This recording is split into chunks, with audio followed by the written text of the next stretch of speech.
Off to the freezer! A little amuse-bouche! A dash of frosting! No recipe, no problem! An inspired melange! Bon appetit! Goose on the loose! The pinnacle of excellence! A burst of flavor! Okay, I can get behind this filling. Are we sure this stuff isn't expired? Huh, this chest is pretty good at keeping things fresh. A slip up, that's all. I can handle the heat. Remember, nice clean cuts. Gotta start from scratch. Hang in there. The taste isn't right. In over my head. What did I do wrong? Rotten to the core. The audacity! Show no fear. Ready to spice things up. Utensils at the ready. Let's go stretch our legs while the flavors are mingling. Well met. I am Escoffier, Patissiere Supreme and Master of Precision Gastronomy. As an esteemed guest of the divine, you deserve the finest cuisine Teyvat has to offer. I hope my work is to your satisfaction. If you have an interest in the culinary arts, allow me to introduce you to the wonderful world of haute cuisine. I just hope you're mentally prepared for the undertaking. I don't tolerate a quitter. Know of any new orchestral pieces? I like to swap out the background music in the kitchen once in a while. It's a great way to find new inspiration. An important part of cooking is making sure the ingredients absorb the flavors in the dish. To that end, a chef must be able to wield a knife with the same level of precision as a surgeon. Practice makes perfect. Even the most unassuming ingredients can produce astounding flavor. But unlocking that potential takes a keen sense of smell, a refined palate, and an open mind.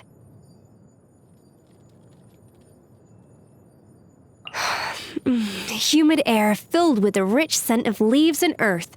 A day like this calls for Palui lotus fish soup. The feeling of the warm sun as it burns off the moisture in the air. I'm sure I can capture it in a dish. I just need to strike the right flavor combination. I bet I could put ingredients in the snow instead of a freezer.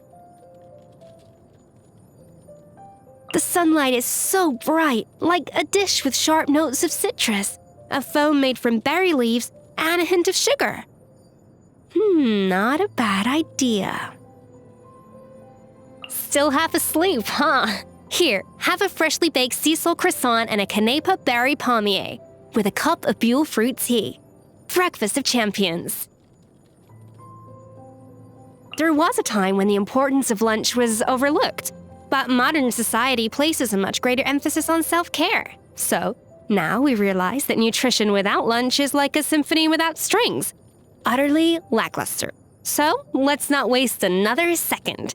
Time to gather some fresh ingredients and whip up something nutritious. The final meal of the day should be given the same level of care as a grand banquet. Even for just 2 or 3 dishes, all the prep should be finished by 3 in the afternoon. Huh? Then you don't have time to make something? Oh, well, it is well past 3, you're right. But don't worry, I wasn't expecting you to cook at all. I prepped the ingredients hours ago. Just sit tight and get ready to feast. Eating a small amount of dessert before bed can help you sleep. Here, have some of this cherry blossom and grilled apple-flavored light sugar pudding. It's low in sugar, but if you want my advice, don't get too caught up in the number on the scale. And anyway, if you ever need to balance your diet, I can make you something nutritious that doesn't taste like dirt. I carry the title of Patissiere Supreme, but that doesn't mean desserts are the only thing I can make. I respect those who dedicate themselves to one specialty, but I don't like the idea of boxing myself in. I'll try any ingredient from anywhere in the world. All I want is to push the limits of culinary innovation. Extracting and employing all facets of flavor. That is the core philosophy of my school of cooking. In practice, this means I need a whole arsenal of cooking utensils. Whenever I leave my home kitchen for an extended period of time, most of my luggage is filled with carefully wrapped cooking equipment. Navia likes to joke that I'm more armed than the Special Patrol. But ever since I commissioned the Fontaine Research Institute to create the all-spectrum multi-use cooking mech, cooking on the go is a lot easier.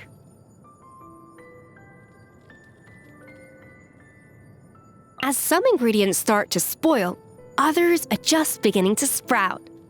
That's pretty much a metaphor for cooking as a whole. It's always evolving.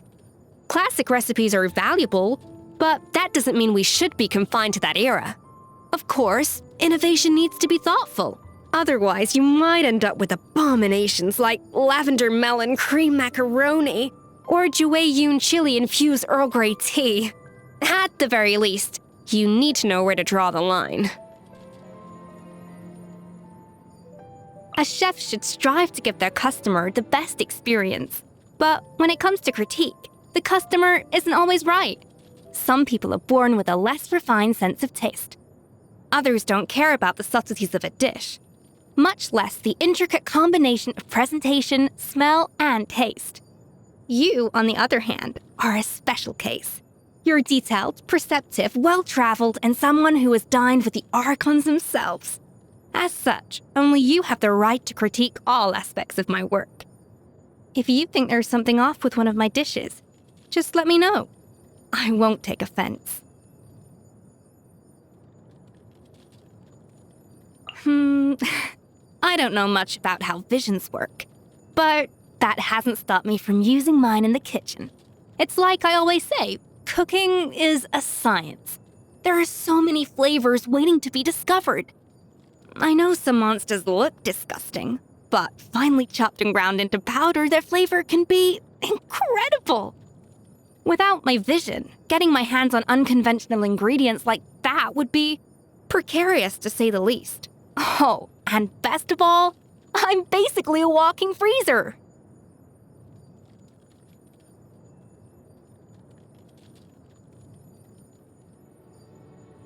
The device on my back is called the Self-Adapting Movement Signal Tracking Support Mech. It's a similar piece of tech to the all-spectrum multi-use cooking mech. It's easy to control, efficient in the kitchen, and can even read and respond to common movements. Many people think it looks like a tail and even call me a demon chef. If I'm honest, I wish I had the power to cast certain cooking abominations into oblivion. So, hey, if the shoe fits... If I could create a dessert better than Gâteau de Bourg and make it to Lady Farina's satisfaction, I think my next step would be to visit every nation in Teyvat and cook for the Archons. That's how I get to the next level. I might even be able to get a taste of each Archon's signature dish. Oh boy, would that open my eyes to a whole new world of gastronomy.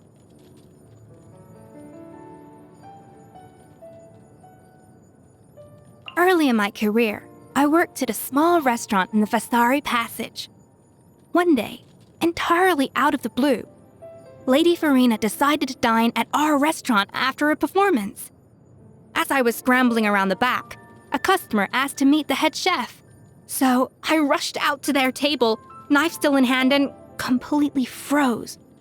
Because there I was, standing face to face with Lady Farina of all people. I knew I had to make something special, and it was like my instincts took over. I came up with a lily sugar-glazed opera cake, and Lady Farina actually liked it and said she would remember me. I barely slept a wink that night, and the very next day, there was a position waiting for me at the Palais Mimonia.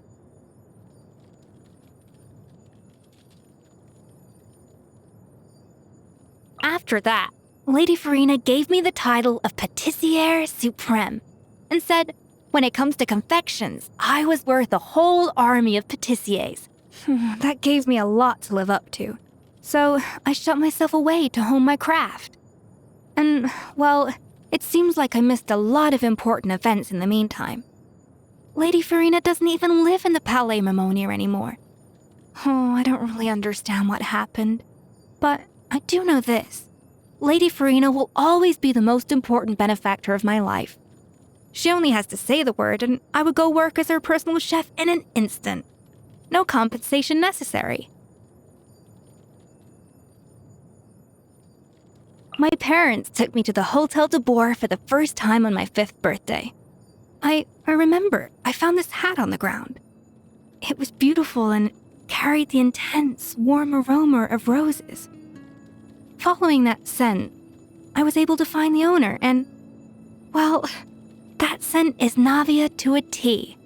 So warm and sweet, and after all these years, not a thing has changed. I invite her over for afternoon tea whenever I have the chance. Every second we spend together is pure delight. Except for the fact that she's still the sweeter the dessert, the better kind of person. But, oh well, you have to pick your battles. And anyway, taste is personal, I guess. As a professional reporter with impeccable writing skills, Charlotte has a lot of clout in the culinary world. Her flavor descriptions are so detailed and her photography skills are unmatched. She can whip up a food editorial in the blink of an eye. If I have a new dish that I want to advertise, inviting Charlotte to try it out is never a bad idea.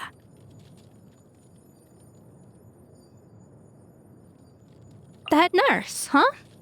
Well, she's a lovely person, and of course, it's just, her sense of taste is, in a word, unique, which I completely understand and respect. I've tried my best to explore flavor through her perspective, but my biggest takeaway was that she could star in an assassin film. Seriously, try her milkshake sometime. Absolutely deadly. His Grace is polite and steadfast, a true old-school gentleman at heart.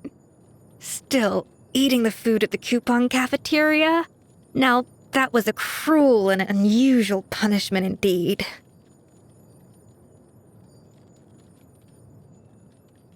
You might not know this, but Lynette is actually a member of our dessert tea party. She and her brother were frequent performers at Hotel de Boer, so we saw each other quite a bit.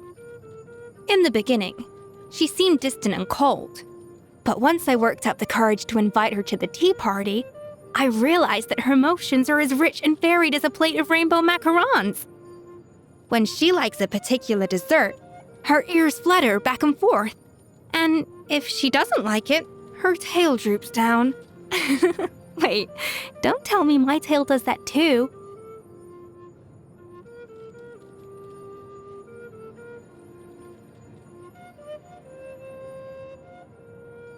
I've only ever seen her from a distance, and one time at that. But I will never forget it. For a while, I cooked as if she was gonna taste every dish. I mean, imagine the consequences of disappointing someone like that. Talk about motivation. It was a great scare tactic for my apprentices as well. All it took was a, "You think you can serve this to Miss Arlecchino and live to tell the tale?" It's weird though, Navia seems to think she's not as terrifying as she looks. But I don't know.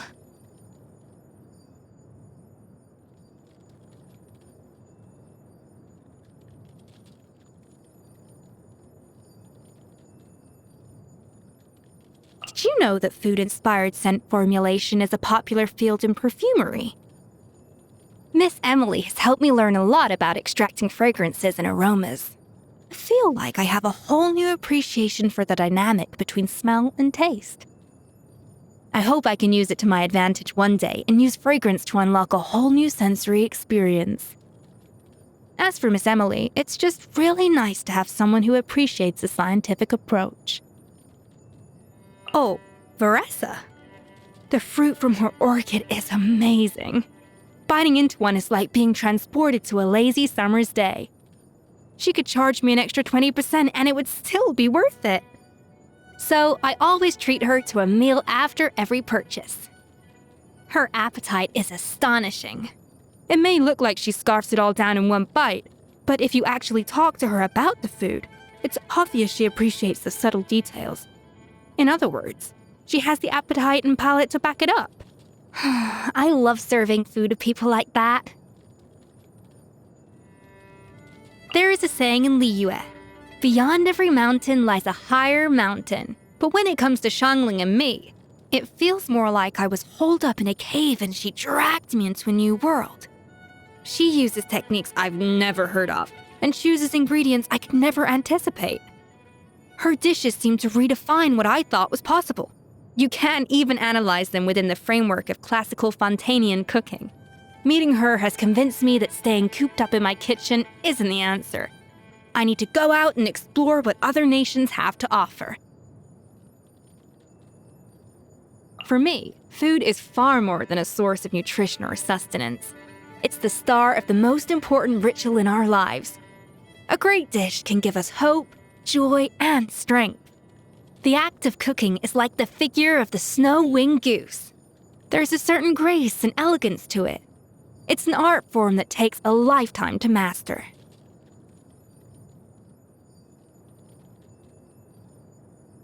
For many people, the barrier to appreciating good cuisine is not a lack of aptitude, but lack of time and mora. For me, part of a chef's duty is prioritizing cost-effective ingredients in recipe development. Haute cuisine doesn't have to be inaccessible. It should be enjoyed by all. Of course, that's far easier said than done. And when I first started out, I completely hit a wall.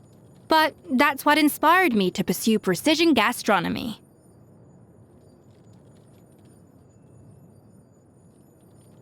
The tenets of precision gastronomy are analysis, extraction, and replication. First, you perform a quantitative analysis to determine the elements needed to achieve a certain flavor profile. Then, you extract those elements from more cost-effective ingredients. The goal is to turn expensive dishes into attainable ones. That means using all sorts of unconventional tools in the kitchen. But that's business as usual for me.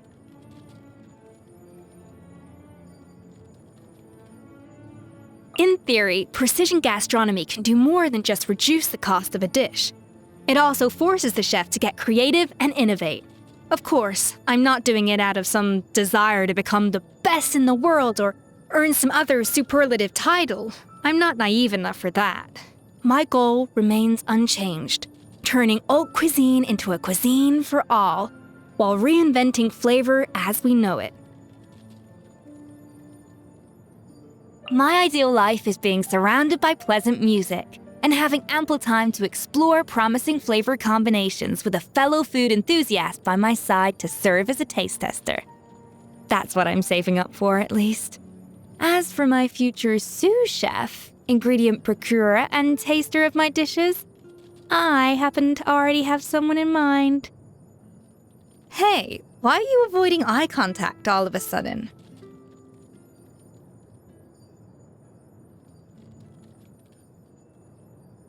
You strike me as someone who appreciates good forging. Then get a load of these knives, all forged with different techniques and featuring intricate patterns on the blades. Some are swirled like a rolled cake, some are modeled like a thick jam, and others shimmer like a gemstone. Not to mention, the feel in the hand is so different for each one. Some glide through ingredients like butter, others chop with short, sharp beats, and a few even seem to vibrate like a violin string. Each one has a unique charm. A branding consultant once advised me to create a so-called investable persona to attract more funding and help me reach greater culinary heights. But I'm terrible at acting. So I told them to just record the way I work and interact with my apprentices in real life. But I'm not sure the film had the intended impact. People don't seem focused on my food at all.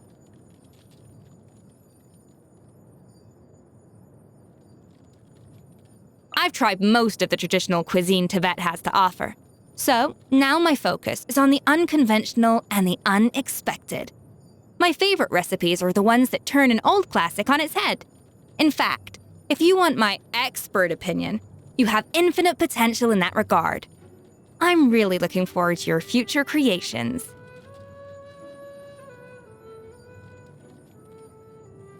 Kinda bland? Just okay? I've had worse. Comments like that are my worst enemy. Flavor is everything, And if a dish fails to deliver, it's going straight in the trash.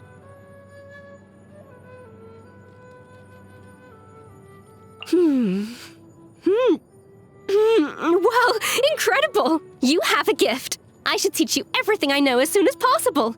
Your culinary potential is off the charts.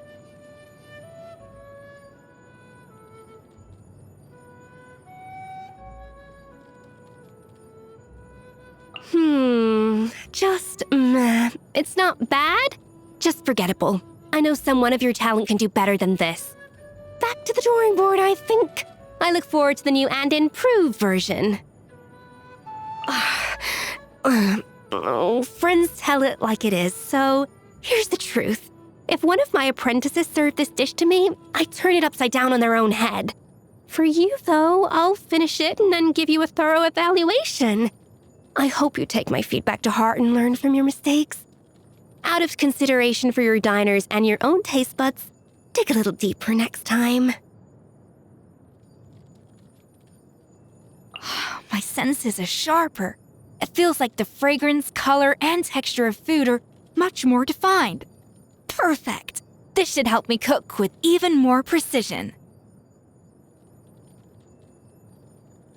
Mastery isn't just about raw strength, but learning to control and account for different variables. I can feel myself getting better at that by the day.